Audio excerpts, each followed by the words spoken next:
Hey everybody, welcome back to my channel. It's Jonathan, back with another video. It's like 9 o'clock in the morning and I really needed something to do.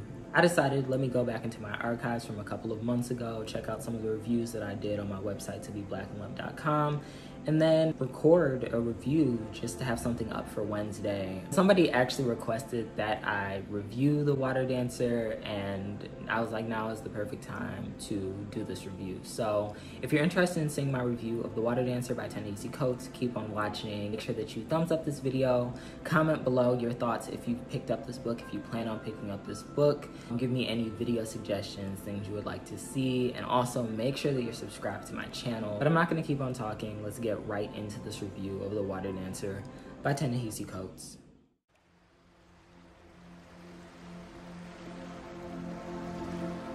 So according to Goodreads, it actually took me 5 months to start and finish The Water Dancer. Over the course of those 5 months, I had begun and completed a series of novels from a wide array of genres, both fiction and non-fiction.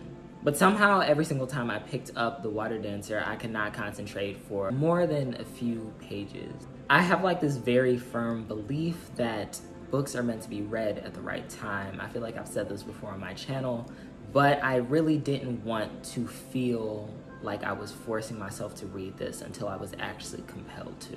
And this was extremely frustrating because I literally had pre-ordered The Water Dancer as soon as it was available. Ever since reading Between the World and Me, which was a gift from an ex, I have really loved Ta-Nehisi Coates' writing. From his articles in The Atlantic to his tweets, I literally hung on to every single word. And on more than one occasion, I have said that Ta-Nehisi Coates literally has the right words for everything. But in those first couple of months of having this book, I literally just could not read and take in any of the words that he had to say. And I really couldn't even blame it on like the heaviness of indulging in a piece of work written about our enslaved ancestors, because during this time, I literally had breezed through Barracoon by Zora Neale Hurston and Beloved by Toni Morrison. However, the present day quarantine from COVID-19 brought me back to this novel. I started where I left off, page 98, and I really dove in and I was unable to stop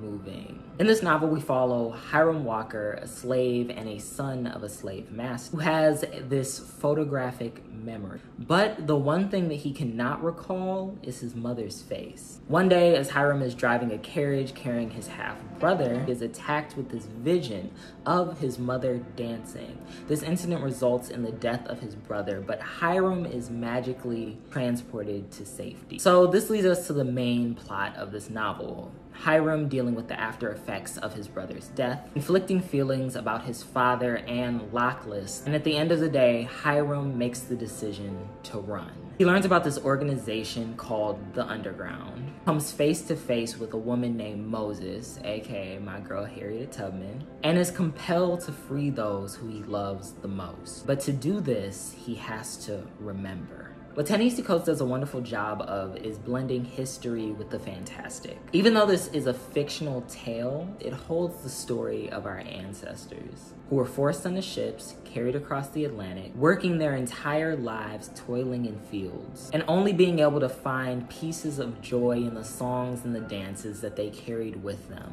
and eventually passed on to their children and their children's children. There was something about holding this book in my hands and reading about conduction that brought me back to the folktale All God's Children Had Wings. This is a story about Black people with a power to fly. According to this tale, these enslaved people were able to escape when the time was right. Like this, Hiram desperately wanted to go back to save the ones he loved, but he had not yet acquired what was necessary to be able to do this. I really hate to repeat what probably a ton of people have already said, but the work of Ta-Nehisi Coates always reminds me of the wonderful, amazing writings of Toni Morrison. His focus on the mundane aspects of Black life remind me of Zora Neale Hurston. Sophia reminds me of Janie Mae Starks in her search for her own horizon.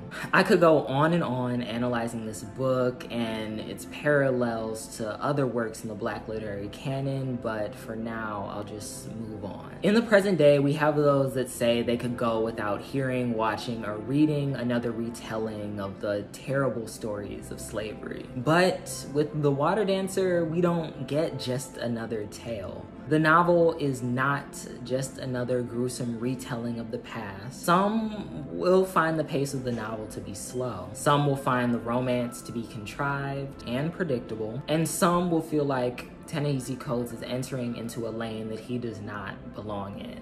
But upon closing this book, I literally let go of a breath that I had been holding in for 403 pages. And I knew that Ta-Nehisi Coates had not let me down. If I had to give this book a rating, I would give it 5 out of 5 stars. And that is very rare for me, but I loved this novel. What rating would you give it? Drop it in the comment section below. Thank you for checking out another one of my videos. Make sure that you like, comment, and subscribe, and I will see you in the next one. Always remember that you are loved.